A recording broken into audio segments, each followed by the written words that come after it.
Bienvenue, c'est l'heure des actus. Au programme, l'éclipse en images grâce à votre chaîne locale. Dernier épisode de notre série de témoignages sur la Libération. Mais tout de suite, le détail du résultat des élections dans notre canton.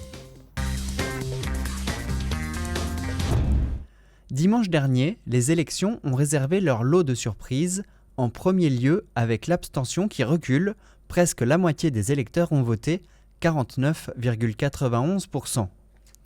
Les scores sont dans l'ordre décroissant, 43,69% pour Rémi Bertrand et Nathalie Marajo-Guttmuller, 37,32% pour Laurent Gnedig et Michel Muller, 10,51% pour Christophe Schertz et Angélique Fischer et 8,48% pour Gérard Nicastro et Céline Sturm. Sur les 45 communes du canton, Rémi Bertrand et Nathalie Marajo-Guttmuller arrivent en première position dans 26 communes. 17 ont placé le Front National de Laurent Gnedig et Michel Muller en tête, dont Utenhofen à une petite voix près, mais aussi Gundershofen et Oberbronn par exemple. Les régionalistes n'ont pas indiqué leur choix pour le second tour.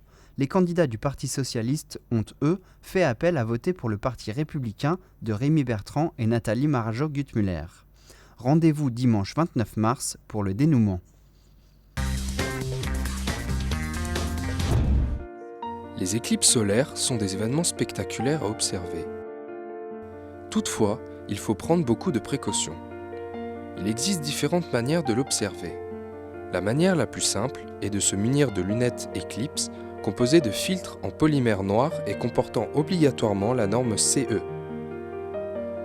Il existe une autre manière qui se fabrique chez soi très facilement, le sténopé. Il suffit d'observer le soleil indirectement en faisant passer les rayons lumineux par un petit trou à l'aide d'un carton.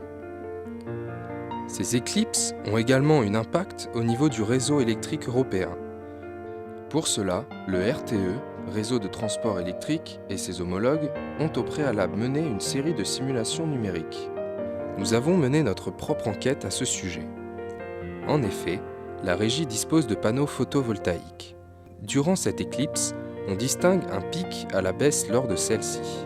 Durant quelques minutes, la courbe a baissé de 75% en production électrique.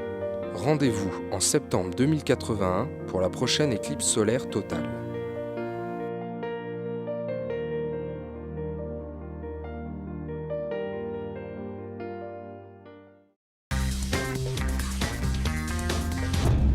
Recueil de témoignages durant un mois et à l'occasion du 70e anniversaire de la Libération, nous vous proposons de suivre les chroniques d'autrefois.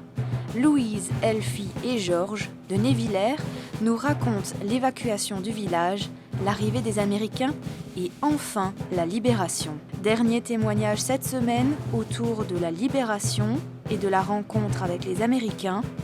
Louise, Elfie et Georges se souviennent comme si c'était hier. On attendait la libération.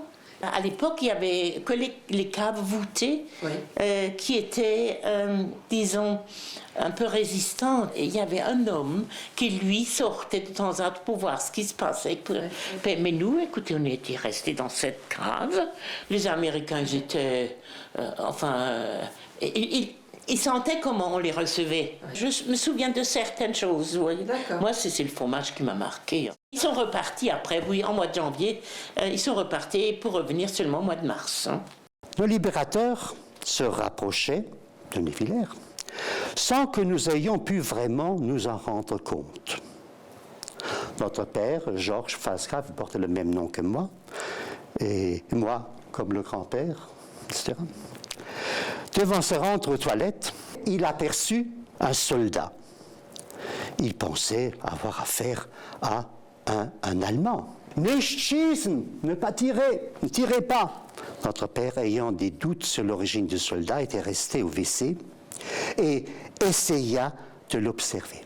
Il se décida à interpeller le soldat et se rendit ainsi compte que c'était bel et bien un Américain et plus un Allemand. L'un des officiers descendit vers nous. Il nous donna une leçon qui me resta fortement gravée dans la mémoire. Montrant la table, « That is the table ou a table, je ne sais plus ce qu'il disait. Hein. Puis le plafond. That is the ceiling.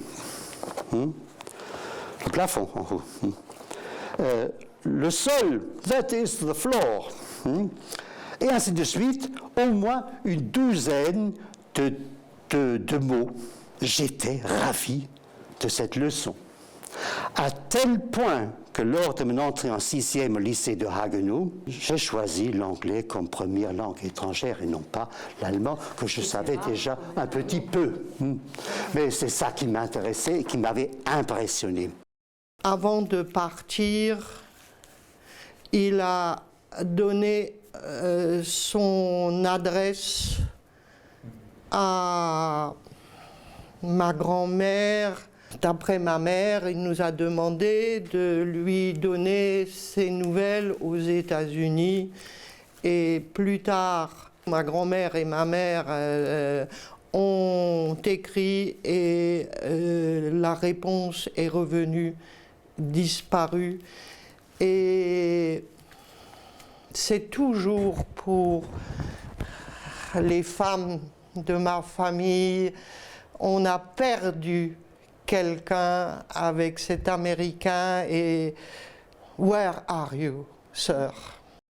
De Amerikaner sind gekommen und haben uns die Freiheit gebracht.